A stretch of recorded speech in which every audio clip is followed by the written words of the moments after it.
ሰላም ጤና ይስጥልኝ። ይህ የስሙ ኦዲዮ ቡክስ እና ፖድካስት መተግበሪያ የዩቲዩብ ቻናል ነው። በዚህ ቻናል ዘወትር ሐሙስ ምሽት ከ2 ሰዓት በኋላ መተግበሪያችን ላይ ካሉ መጻሕፍት የተመረጡትን በአጭሩ እናቀርብላችኋለን። ቻናሉን ሰብስክራይብ በማድረግ ቤተሰብ ይሁኑ። ነጻነትና ነጻ ገበያ። ጸሐፊ መቆያ ከበደ። ተራኪ ሚካኤል ምናሴ። ምዕራፍ 1 ስነ ምግባር፣ ነጻነትና ኢኮኖሚ።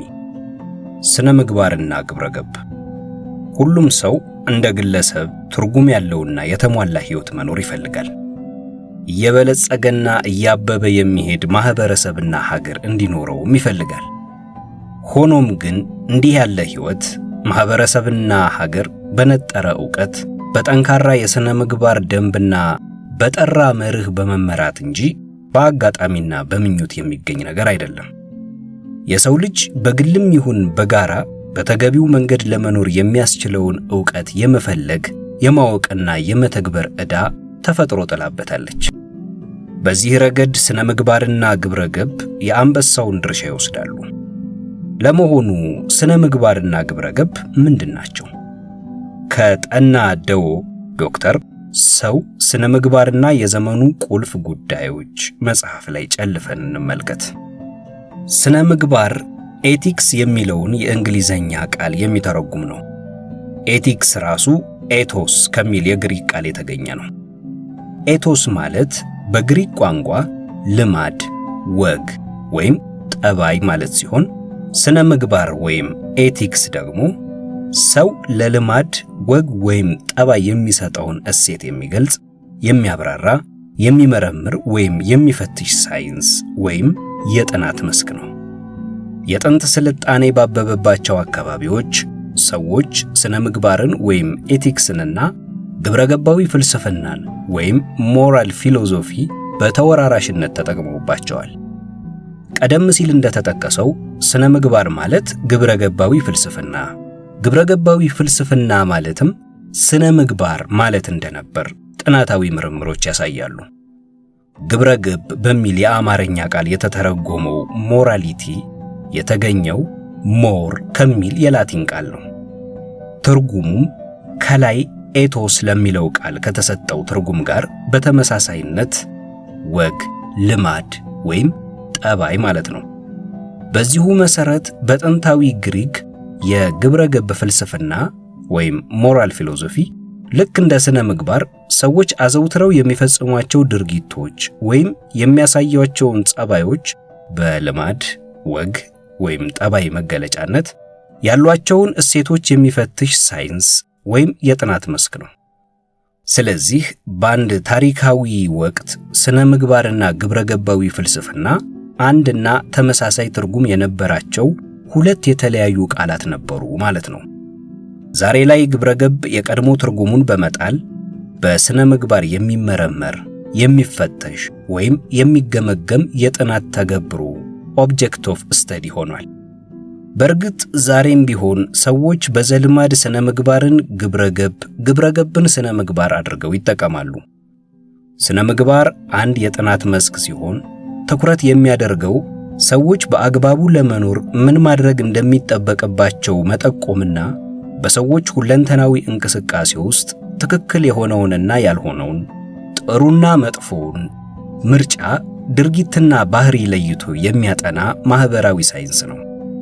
ወይም እኛ ሰዎች ለሕይወታችን መመሪያ የሚሆኑትን ልዩ ልዩ እሴቶችንና እነዚህን እሴቶችን እንዴት እንደምንጠቀምባቸው በሚያመለክቱ ገዢ ደንብና መመሪያዎች ላይ ትኩረት በማድረግ ስለ ተገቢነታቸው የሚያጠና የፍልስፍና ዘርፍ ነው። በአጠቃላይ ስነ ምግባር ማለት ጥሩ እና መጥፎ፣ በጎና ክፉ ሐሳብ፣ ምርጫና ድርጊትን የሚገልጽ ሥርዓትን የያዘ ጽንሰ ሐሳብ ነው። ሁላችንም ለውጫዊ እንቅስቃሴዎቻችን መመሪያ የምንቀበለው ከውስጣዊ ሕይወታችን ነው። የሰው ልጅ የወደፊት ዕጣ ፈንታና ግብ የሚወስነው በእነዚህ መመሪያዎች መሰረት የሚደረገው ምርጫ፣ ውሳኔና ድርጊት ነው። ስነ ምግባር የእነዚህ ምርጫና ድርጊቶች ትክክለኛና ትክክለኛ ያልሆነ ባህሪ መለኪያ ነው። ስነ ምግባር አንድን ሐሳብ፣ ምርጫ ወይም ድርጊት መልካም ወይም መጥፎ፣ ትክክል ወይም ስህተት፣ ዋጋ ያለው ወይም የሌለው፣ ፍትሃዊ ወይም ኢፍትሃዊ መሆኑን መለኪያና ማወቂያ መሳሪያ ነው። ስነ ምግባር ሰዎች በአግባቡ መኖር ከፈለጉ ድርጊቶቻቸውን እንዴት መምረጥና መፈጸም እንዳለባቸው የሚጠቁም መመሪያ ነው። ስለዚህ ስነ ምግባር የሰውን ባህሪ የሚቀርጽ መሳሪያም ጭምር ነው። የሰው ልጅ መጥፎ የሆኑ ምኞቶቹ እንዳያሸንፉትና ፈንቅለው እንዳይወጡ ለመቆጣጠር የሚረዳ የስነ ልቦና ልጓምም ነው። ስነ ምግባር የሰው ልጅ እንደ እንስሳ ሳይሆን ሰብአዊ ክብሩን ጠብቆ ሌሎችን ሳይጎዳ ሌሎችም እሱን ሳይጎዱት ፍላጎቱን በተገቢው መንገድ እንዲያሟላ በማድረግ የህይወት አቅጣጫን የሚያመለክት ኮምፓስ ነው። የሰው ልጅ በዕለት ተዕለት እንቅስቃሴው ሁለት የሚቃረኑ ድርጊቶችን ይከውናል። አንደኛው ራስን ወይም ሌላን የሚጠቅም መልካም ድርጊት ነው። ሁለተኛው ደግሞ ራስን ወይም ሌላን የሚጎዳ እኩይ ድርጊት ነው። ምን አይነት ድርጊት ሲፈጸም ነው ሰው በሌላ ወይም በራሱ ላይ ጉዳት የሚያደርሰው? ራስን ወይም ሌላን የሚጠቅም ድርጊትስ ምን አይነት ነው? በአንድ ጊዜ ራስንም ሌላንም የሚጠቅም ድርጊት መፈጸምስ ይቻላል ወይ? ወይስ አንድ ሰው ጥቅም ለማግኘት የግድ ሌላ ሰው መጎዳት አለበት? መፈጸም የሚኖርበትን ጠቃሚ ድርጊትና መፈጸም የሌለበትን ጎጂ ድርጊትስ እንዴት መለየት እንችላለን? የሚሉትንና የመሳሰሉትን ጥያቄዎች የሚመረምረውና የሚመልሰው ስነ ምግባር ነው። ብዙ ሕጎች ስነ ምግባራዊ መሰረት አላቸው። ነገር ግን በአቀራረብ ይለያያሉ። በመንግስት ወይም በሕግ አርቃቂው አካል የሚቀረጹ ሕጎች ከሞላ ጎደል ከቅጣት ጋር የተያያዙ ናቸው። በአንጻሩ ስነ ምግባራዊ መመሪያዎች በማንኛውም አካል የሚቀረጹና ይህ ነው ከሚባል የተወሰነ ቅጣት ጋር የተያያዙ አይደሉም። በሕግና በግብረ ገብ መካከል ያለው ልዩነት ይበልጥ የሚጎላው ደግሞ ኢስነ ምግባራዊ የሆኑ ሕጎች ሊኖሩ እንደሚችሉ ሲታሰብ ነው። ለምሳሌ እስከ ቅርብ ጊዜ ድረስ በተለያዩ ሀገራት ባርነት ሕጋዊ ነበር። ባሪያ ማሳደር ግን ኢስነ ምግባራዊ ድርጊት ነው። መብትና ግዴታ ስነ ምግባራዊ ከሆኑ ርዕሶች መካከል መብትና ግዴታ ይገኙበታል። መብት ምንድነው የሚለውን ዶክተር ጠናዶ እንደሚከተለው ይገልጹታል። በግርድፉ መብት ወይም ራይት ህብረተሰብ በውስጡ ለሚኖሩት እያንዳንዱ ግለሰብ ወይም ማህበረሰብ ወይም ማህበራዊ ቡድን ከህይወቱ፣ ከፍላጎቱ፣ ከክብሩ፣ ከነጻነቱ፣ ከጥቅሙ ወዘተ አኳያ ይገባዋል በማለት የሚሰጠውና በዚሁ ህብረተሰብ ውስጥ ባሉት ግለሰቦች የሚታወቅለት ወይም የሚከበርለት ወይም ሊታወቅለትና ሊከበርለት የሚገባ ዕውቅና ወይም ጥቅም ነው። በአዎንታዊ ትርጉሙ መብት የይገባዋል ወይም የይገባኛል አንድምታ ያለው ማህበራዊ ክስተት ነው። መብት በእርስ በርስ ግንኙነት ወቅት ሰዎች ድርጊቶችን የመፈጸም ነፃነታቸው የት ድረስ እንደሆነ የሚደነግግ የስነ ምግባር መርህ ነው። እንቶኔ መላጣ ነው ማለት ይቻላል፣ መላጣውን መንካት ግን አይቻልም የሚለው አባባል አንድ ግለሰብ ከሌሎች ጋር ያለው ግንኙነት ድንበሩ የት ድረስ እንደሆነ በግርድፉም ቢሆን ገላጭ ነው። እጅን የማወዛወዝ መብት ገደቡ እስከ መላጣው ድረስ ነው። መላጣውን መንካት ግን መብት ሳይሆን የመብት ጥሰት ነው። ስለዚህ መብት ግለሰቡ የሚመራበትን የሥነ ምግባር ደንብ ማህበረሰቡ ከሚመራበት ማህበራዊ ወይም ሕጋዊ ደንብ ጋር የሚያገናኝ ድልድይ ነው። ወይም ግለሰቡ ድርጊቶቹን የሚመራበትን መርህ ከሌሎች ሰዎች ጋር የሚመራው ግንኙነት ከሚመራበት መርህ ጋር ያለ ተቃርኖ ለማገናኘት የሚረዳ ጽንሰ ሐሳብ ነው። መብት ግን ከግዴታ ጋር የተሳሰረ ነው። መብት እያንዳንዱ ግለሰብ በሕይወት ከመኖርና ማንነቱን እውን ከማድረግ አኳያ የሚሰጥ ሕጋዊ ወይም ማህበራዊ ዕውቅና ሲሆን፣ ግዴታ ደግሞ የሌሎችን መብት ከመጠበቅ ወይም ከማክበር አንጻር የሚጣል ኃላፊነት ነው። አንድ ሰው መብት አለው ሲባል የሚገባውን የመሆንና የማድረግ የሚፈልገውን የመስራትና የማግኘት ዕውቅናና ነጻነት አለው ማለት ሲሆን፣ ግዴታ አለበት ማለት ደግሞ የሌሎችን መብቶች የመቀበልና የማክበር ኃላፊነት አለበት ማለት ነው። የእርስ በርስ ግንኙነትን ከጉልበት የጸዳ ማድረግና ስርዓት ያለው ሰላማዊ ማህበረሰብ መገንባት የሚቻለው የሁሉም መብት በተሟላ ሁኔታ ሲከበርና ግለሰቡም ግብረገባዊ ግዴታውን በአግባቡ ሲወጣ ነው። ስልጣኔ ማለት የሰውን ልጅ ከሰው ልጅ ጭቆና ማላቀቅ ነው። ይህን ማድረግ የሚቻለው ደግሞ የሁሉንም መብት እኩል በማክበርና በማስከበር ነው። ግለሰቡ በሌሎች ግለሰቦች፣ በተቧደኑ ኃይሎች ወይም በማህበራዊ ተቋሞች እንዳይጨፈለቅ መብት አስፈላጊ ነው። የግለሰቡ መብት የሌሎችን ነፃነት እንዳያዛባ ደግሞ ግዴታ ጠቃሚ ነው። ሁሉም ሰው ላይ የሚጣለው ግዴታ ግን አንድና ተመሳሳይ ነው። እሱም የሌላውን መብት ማክበር ነው። መብቱ እንዲከበርለት የሚፈልግ ሁሉ የሌላውን መብት የማክበር ግዴታ አለበት። የሌላን ሰው መብት መጣስ የራስን መብት ያለ አግባብ መጠቀም ስለሆነ ያስወግዛል፣ ያስቀጣል፣ የራስን መብት አደጋ ውስጥ ይከታል። የመብት ምንጭና አስፈላጊነት። ለመሆኑ የመብት ምንጭ ምንድን ነው? መከበሩስ ለምን አስፈለገ? የሚለውን ደግሞ በአጭሩ ለማየት እንሞክር። የሰው ልጅ ትልቁ ኃይል የመኖር ፍላጎት ነው። በጤናማ ሕይወትና ሁኔታ ውስጥ ያለ ማንም ሰው ምንጊዜም የሚመርጠው በሕይወት መኖርን ነው። ይህ ሁለንተናዊ ሐቅ ነው። ለሰው ልጅ ከሰው ልጅ ሕይወት የሚበልጥ ክቡር ነገር የለም። በሕይወት መኖር ራሱን የቻለ ግብ ነው። ከሕግም ሆነ ከግብረ ገብ አኳያ የሌላን ሰው ሕይወት ከማጥፋት በላይ ወንጀል ወይም ጥፋት የለም የሚባለው ለዚህ ነው። የመኖር ፍላጎት ግን እንዲሁ ሊሳካ የሚችል ነገር አይደለም። እንደ ማንኛውም ፍጡር የሰው ልጅም በአግባቡ ይኖር ዘንድ መከተል ያለበት የራሱ ስልት አለው። እንስሳትና እጽዋት ራሳቸውን ከአካባቢያቸው ጋር አስማምተው ወይም የተፈጥሮን ጸጋ በቀጥታ እየተጠቀሙ ይኖራሉ።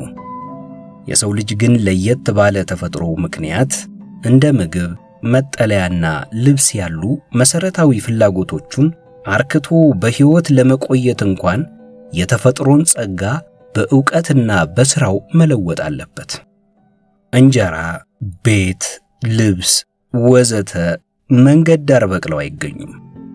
እነዚህ ነገሮች እያንዳንዱ ሰው በሕይወት ለመኖር ሲል በማሰብና በመስራት የሚፈጥራቸው እሴቶች ናቸው። የሰው ልጅ ሕልውና የተመሰረተውም እነዚህ ቁሶች ላይ ነው።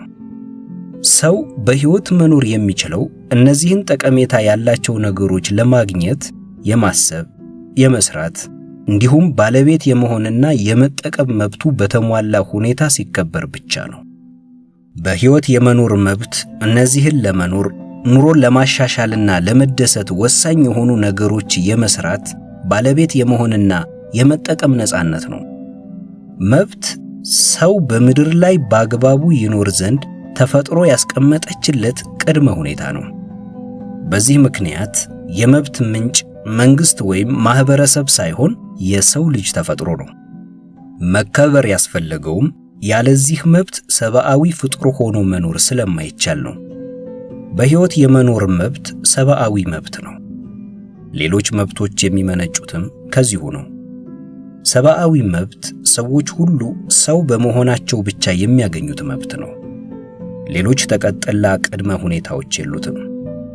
ሰብአዊ መብት ከመንግስትም ይሁን ከሌሎች አካላት በችሮታ የሚሰጥ ሳይሆን እንደ ሕገ መንግሥት ባሉ ሰነዶች ዕውቅና የሚሰጠውና ጥበቃ የሚደረግለት መሰረታዊ መብት ነው። ነፃነት የራስን ነገር በራስ ፍላጎት ውሳኔና ምርጫ የመጠቀም ወይም በራስ ጉዳይ ላይ የመወሰን ሉዓላዊ ስልጣን ማግኘት ነው። ለምሳሌ አንድ ሰው ብዕሩን ለሰው ካዋሰ ስላጠቃቀሙ የመወሰን መብት አለው። ራሱ ሲጠቀምበት ግን ብዕሩ ላይ የማዘዝና የመወሰን መብት ያለው ሌላ አካል የለም። ልክ እንደዚሁ በመብት መኖር ማለት የሌሎችን ፍቃድ ወይም ስምምነት መጠየቅ ሳያስፈልግ ለመኖር አስፈላጊ የሆነ ድርጊት በነፃነት መፈጸም ወይም በራስ ውሳኔ ለራስ ግብ በራስ ምርጫ የመንቀሳቀስ ነፃነት ነው። ሰው በሕይወት የመኖር መብት አለው ከተባለ ለመኖር አስፈላጊ የሆኑ ነገሮችን ለማዘጋጀት የማሰብ፣ የመወሰን፣ የመስራትና የመጠቀም ነፃነት ሊኖረው ይገባል። የመኖር መብት አለህ። ለመኖር አስፈላጊ የሆነን ነገር ሰርተህ ለማግኘት ግን የሌሎችን ይሁንታ ወይም ፈቃድ መጠየቅና ማግኘት አለብህ ማለት ግን ራስን በራስ መቃረን ነው። ስለዚህ አንድ ሰው በሕይወት የመኖር መብት አለው ከተባለ ለመኖር አስፈላጊ የሆኑ ድርጊቶችን በነፃነት የመፈጸምና የውጤቱ ባለቤትና ተጠቃሚ የመሆን መብቱ ሊከበርለት ይገባል የሚለው ላይ መስማማት ቢያንስ ከስነ አመክንዮ አንጻር የግድ ነው። የነፃነት እጦት ወይም የመብት ጥሰት ደግሞ ጭቆና ይባላል። ጭቆና ያለ ስምምነትና ፈቃድ በጉልበት ተገዶ ከፍላጎትና ውሳኔ በተቃራኒ መንቀሳቀስ እና ወይም የሰሩትን ነገር መነጠቅ ነው። ጭቆና የሆነ ሰው ባሪያ መሆን ነው። አንድ ሰው በራሱ ጉዳይ ላይ እንዳይወስን፣ መስራት የፈለገውን ነገር እንዳይሰራ ወይም መስራት ያልፈለገውን ነገር እንዲሰራ ማድረግና የሥራውን ውጤት መቀማት የሚቻለው ደግሞ በጉልበት ብቻ ነው። በአንድ ሀገር ላይ ጉልበትን በመጠቀም መብትን የሚገፉ አካላት ደግሞ ሁለት ናቸው። እነርሱም ወንጀለኛና መንግሥት ይባላሉ። በእርግጥ መንግሥት ያስፈለገበት ዋናው ምክንያት መብት ከሚጥሱ ወንጀለኞች ንጹሐንን ለመጠበቅ ነው። በአምባገነን ሥርዓት ላይ በዋናነት የዜጎችን መብት የሚጥሰው ግን ራሱ መንግሥት ነው። በዚህ ምክንያት አገዛዙ አምባገነን ከሆነ ዜጎች ከሁሉም በላይ የሚፈሩት ራሱን መንግሥትን ነው። የፖለቲካ ሥልጣን የሌለው ሰው የሌላን ሰው መብት ሊገፍ የሚችለው ወንጀል በመስራት ነው። ብዙ ቦታ ደግሞ የወንጀለኞች ቁጥር አናሳ ነው። ሰዎች የሌላን ሰው መብት ሳይጥሱ በነፃነት እንዳያስቡና እንዳይሰሩ እንቅፋት መሆን፣ የሥራቸውን ውጤት በጉልበት መቀማትና የመሳሰሉትን የመብት ጥሰቶች የሚፈጽሙት በአምባገነን አገዛዝ ነው። ስለዚህ ከፖለቲካ አንጻር ካየነው ነፃነት ማለት ከገዢዎች የጉልበት አገዛዝና ብዝበዛ ነፃ መሆን እንጂ ሳይሰሩ በነፃ መኖር ወይም ከተፈጥሮ ሕግ ነፃ መውጣት አይደለም። የቡድን መብት የሰው ልጅ አብዛኛውን ዘመኑን ያሳለፈው ጫካና ዋሻ ውስጥ በጋርዮሽ ነው። በእነዚህ ጊዜያት የህልውናው ዋነኛ መሠረትና የጫካው ሕግ ደግሞ ጉልበት ነበር። ስለዚህ አድኖና ዘርፎ ለመብላትም ይሁን ታድኖ ላለመበላትና ላለመዘረፍ በመንጋ መሆን ተመራጭ ነበር። የግለሰብ መብት ከማህበረሰብ እድገትና የሰው ልጅ ህልውና ዋነኛ ምሰሶ አእምሮ እየሆነ ከመምጣቱ ጋር ተያይዞ ትኩረት ማግኘት የጀመረው በቅርብ ነው። ሆኖም ግን የሰው ልጅ ከጫካ ወጣ እንጂ የጫካው አስተሳሰብ ገና ሙሉ በሙሉ ከውስጡ ስላልወጣ ለማህበራዊ ቡድን እንጂ ለግለሰብ መብትና ክብር መስጠት ገና በአግባቡ አልተጀመረም። ይባሱኑ በብዙዎች ዘንድ ማህበራዊ ቡድንን እንደ ልዕለ ኃያል እንከን የለሽና የግብረ ገብ ፍጽምና ላይ የደረሰ ህላዊ አድርጎ መሳል የተለመደ ነው። የእያንዳንዱ አባል ሕይወትና የሥራ ውጤትም ለቡድኑ ግብ ማስፈጸሚያ መሳሪያ እንደሆነ ነው የሚቆጠረው። ለግለሰቡ ስነ ምግባር ደረጃ የሚሰጠውም ለቡድኑ ባለው ፍቅር፣ ሕይወትና ንብረቱን አሳልፎ ለመስጠት ባለው ቁርጠኝነት እና በመሳሰለው ሚዛን እየተለካ ነው። በዚህና በተለያዩ ምክንያቶች ዛሬም በብዙ ቦታ የሰው ልጅ መብት በተሟላ ሁኔታ ዕውቅናና ክብር አይሰጠውም። አይከበርም ማለት ግን አለመከበሩ ትክክልና ተገቢ ነው ማለት አይደለም። ዛሬ አይከበርም ማለትም ለዘላለም አይከበርም ማለት አይደለም። ዛሬ የግለሰብ መብት በተሟላ ሁኔታ በሚከበርባቸው ሀገራት ጭምር ከጥቂት ዓመታት በፊት ባሪያ ማሳደር ሕጋዊ ነበር። ባሪያ ማሳደር ግን ኢስነ ምግባራዊና የተሳሳተ ድርጊት ነው። ማህበራዊ ቡድን ፈቃደኛ የሆኑ ግለሰቦች የተሻለ የመኖርና የመስራት አቅም ለመፍጠር በስምምነት የሚመሰርቱት ህብረት፣ ማህበር ወይም ግንኙነት ነው። ቡድን ግብ ሳይሆን ለሰው ልጅ ግብ ማስፈጸሚያ መሳሪያ ከሆነ ችግር የለውም። ችግር የሚፈጠረው ቡድንን እንደ መጨረሻ ግብ በመቁጠር የግለሰብን ሕይወትና ንብረት ለቡድን ግብ ማስፈጸሚያ በሚል በጉልበት መንጠቅ ሲጀመር ነው። ችግር የሚፈጠረው ቡድን መብት እንዳለው መቁጠርና የሆነ ቡድን አባል መሆን ተጨማሪ መብት እንደሚያስገኝ፣ አባል አለመሆን ደግሞ እንደሚያስነፍግ የሚታሰብ ከሆነ ነው። ምክንያቱም ቡድን የሰው ስብስብ ነው። መብት የሌላውን መብት ሳይጥሱ በሕይወት ለመኖር አስፈላጊ የሆኑ ድርጊቶችን የመፈጸምና የድርጊቱ ውጤት ባለቤትና ተጠቃሚ የመሆን ነፃነት ነው። ስለዚህ መብት የሚሰጠው ሕይወት ላለው፣ ለሚያስብ፣ ለሚወስንና ንቁ ድርጊት ላይ ለሚሳተፍ ኑባሬ ነው። ይህ ማለት ለሰው እንጂ ለሰው መንጋ የሚሰጥ መብት የለም ማለት ነው። ሆኖም ግን አንድ ሰው የገሃዱን ዓለም ሐቅ ክዶ ወይም ተቃርኖ ራሱን ወይም ሌላን ሊጎዳ በሚችል ስሁት ሐሳብ እየተመራ አውዳሚ ድርጊት ሊፈጽም እንደሚችለው ሁሉ የአንድ ቡድን የተወሰኑ አባላትም እንደ ናዚ በመሪዎቻቸው ስሁት ሐሳብ በመመራት አጥፍቶ ጠፊ ሊሆኑ ይችላሉ። መብት ለሚያስብና በሐሳብ ለሚግባባ እንጂ ለእንስሳትም አይሰጥም። እንስሳት የሚመሩት በግብረ ገብ ሳይሆን መብላት ወይም መበላት በሚለው የአራዊት ሕግ ነው። የሌላን ሰው መብት በጉልበት የሚጥስ ሰው የሚኖረው እንደ ሰው ሳይሆን እንደ አራዊት ነው የሚባለው ለዚህ ነው። መብት የሚሰጠው ኃላፊነትን ለሚወስድ፣ ግዴታውን ለሚወጣ ሉዓላዊ አካል ነው። ሉዓላዊነት አብሮት መወገዝ፣ መከሰስ አለ። ተጠያቂነትና ቅጣት አለ። መብት የሚሰጠው እንዲተገበር ነው። ንቁ ድርጊት ላይ የሚሳተፈው ደግሞ ግለሰብ እንጂ ማህበረሰብ አይደለም። ስለዚህ ማህበራዊ ቡድን መብት አለው ማለት የግብረ ገብ ሕግጋትን ጭምር መጣስ ነው። ማንኛውም ማህበራዊ ቡድን ህዳጣንም ይሁን ብዙሃን የሰው ስብስብ ነው።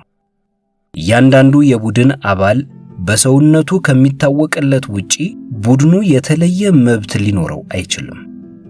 ስለዚህ ለሰው እንጂ ለሰው ስብስብ የሚሰጥ መብት ባለመኖሩ የቡድን መብት ጥያቄ ውሸት ነው። የውሸት መብት በመጠየቅ እውነተኛ መብት ማግኘት አይቻልም። መብት የሚገባው ለግለሰብ ሳይሆን ለቡድን ነው። ወይም አንድ ቡድን ከሌላው ቡድን የተለየ መብት አለው ማለት የቡድኑ አባል መሆን ተጨማሪ ልዩ መብት ወይም ጥቅም ያስገኛል፣ አባል አለመሆን ደግሞ ያስነፍጋል እንደማለት ነው። ማንኛውም ሰው በሰውነቱ ከሚሰጠው ተጨማሪ ልዩ መብት ወይም ጥቅም ሊያገኝ የሚችለው ደግሞ በቡድኑ ውስጥ ወይም ከቡድኑ ውጭ ያለ ሌላ ሰው ማግኘት የሚገባውን ጥቅም በማሳጣት ነው። የቡድን መብት ጠያቂዎች ጥያቄ ሊመለስ የሚችለው የሆነን ሰው መብት በመጣስ ብቻ ነው። ስለዚህ የብሔር መብት፣ የሴቶች መብት፣ የወንዶች መብት፣ የወጣቶች መብት፣ የአዛውንቶች መብት፣ የሸማቾች መብት፣ እነዚህ ሁሉ የመብት ሳይሆን ከንብረት እስከ ሕይወት ያሉ የሌላን ሰው መብቶች የመግፈፍ ጥያቄዎች ናቸው። የቡድን መብት ጠያቂዎች ፍላጎት በመብታቸው ሳይሆን መብታቸው ባልሆነ ልዩ ጥቅም መኖር ነው። ለሁሉም የሚሰጠው በነፃነት የማሰብ የመስራትና የሥራውን ውጤት እየተጠቀመ የመኖር መብት ነው። ይሄ ደግሞ ለሁሉም እኩል የሚሰጥ እንጂ ለሴቶች ተሰጥቶ ለወንዶች የሚነፈግ፣ ለአንዱ ብሔር ተወላጅ ተሰጥቶ ለሌላው የሚከለከል፣ ለወጣቶች ተሰጥቶ ለአዛውንቶች የሚከለከል ወዘት አይደለም። ለቡድን የሚሰጥ መብት የለም ማለት ግን ሰዎች ለደረሰባቸው የመብት ጥሰት በቡድን ተደራጅተው አይታገሉም ወይም መታገል የለባቸውም ማለት አይደለም። በትግላቸው የተነፈጉትን መብት ያስከብራሉ እንጂ የሚሰጣቸው አዲስ መብት ግን የለም። ማንነትን መሰረት ላደረገ በደልና ግጭት መንስኤው ራሱ ለአንድ ቡድን ተለይቶ የሚሰጥ ለሌላው ደግሞ የሚነፈግ ልዩ መብት መኖር ነው። በአንድ ማህበረሰብ ውስጥ የእያንዳንዱ ሰው መብት እኩል እስካልተከበረ ድረስ ዘላቂ ሰላምና ብልጽግና ሊኖር አይችልም። ሆኖም ግን እንደ ቡድን መብት ሊቆጠር የሚችለው እያንዳንዱ አባል ፈልጎና ተስማምቶ ከራሱ መብት ላይ ሸርፎ ለታወቀ ዓላማና ጉዳይ ለሆነ አካል በውክልና የሚሰጠው የውል መብት ሲኖር ነው። ለምሳሌ መንግስት ጉልበትን የመጠቀም ብቸኛ ህጋዊ መብት ያለው አካል ነው። የዚህ መብት ምንጭ ግን ዘፈቀደ ሳይሆን ዜጎች ለሚደርስባቸው የመብት ጥሰትና ጥቃት የአጸፋ እርምጃ የመውሰድ ተፈጥሯዊ መብታቸውን አሳልፈው መስጠታቸው ነው። ለዚህ ነው ትክክለኛ መንግስት ዜጎች በውክልና ከሰጡት ውጭ ሌላ መብት ወይም ስልጣን ሊኖረው አይገባም የሚባለው። የእያንዳንዱ ግለሰብ መብት በአግባቡ እስካልተከበረ ድረስ ግን ይሄ መብትም ሊከበር አይችልም። ከዚህ ውጭ አንድ ሰው የሆነ ቡድን አባል በመሆኑ የሚያገኘው ባለመሆኑ ደግሞ የሚያጣው መብት የለም። የቡድን መብት የመብት ሳይሆን የመብት ጥሰት ጥያቄ ነው። ከሆነ ብሔር መወለድ፣ የሆነ ቋንቋ መናገር፣ በቁጥር ብዙ መሆን ወዘተ የሌላውን መብት የመጣስ መብት አይሰጥም። በእርግጥ እንደኛ ሀገር ቡድን ወይም ብሔር መብት አለው ማለት ይቻላል። በእንዲህ ያለ ከነባራዊ እውነታ ጋር በተጣላ ስሁት ሐሳብ እየተመሩ በሰላም መኖር ግን አይቻልም። ምክንያቱም የአንድ ብሔር አባላት የተለየ መብት ወይም ጥቅም ማግኘት የሚችሉት ከራሳቸው ወይም ከሌላ ብሔር ውስጥ ያለን ግለሰብ መብት በመጣስ ብቻ ስለሆነ፣ መብታቸው የተጣሰባቸው ሰዎች ደግሞ ዘላለም ጭቆናን አሜን ብለው ተቀብለው አይኖሩም። ቪዲዮን ከወደዱት ላይክ ያድርጉ። እንዲሁም አስተያየቶን በአስተያየት መስጫው ሳጥን ላይ ያስቀምጡልን። የዚህን ትረካ ሙሉ ክፍል ለመስማት የስሙ ኦዲዮ ቡክስን መተግበሪያ መግለጫው ላይ በተቀመጡት ማስፈንጠሪያዎች ከፕሌይ ስቶር አሊያም ከአፕል ስቶር በማውረድ ያገኙ። ታዲያ መተግበሪያችን ላይ ሲመዘገቡ ሀገር ውስጥ ከሆኑ በስልክ አድራሻው፣ በውጭ ሀገር የሚኖሩ ከሆነ በኢሜይል አድራሻው መመዝገቦን አይዘንጉም። አብረውን ስላሉ እናመሰግናለን።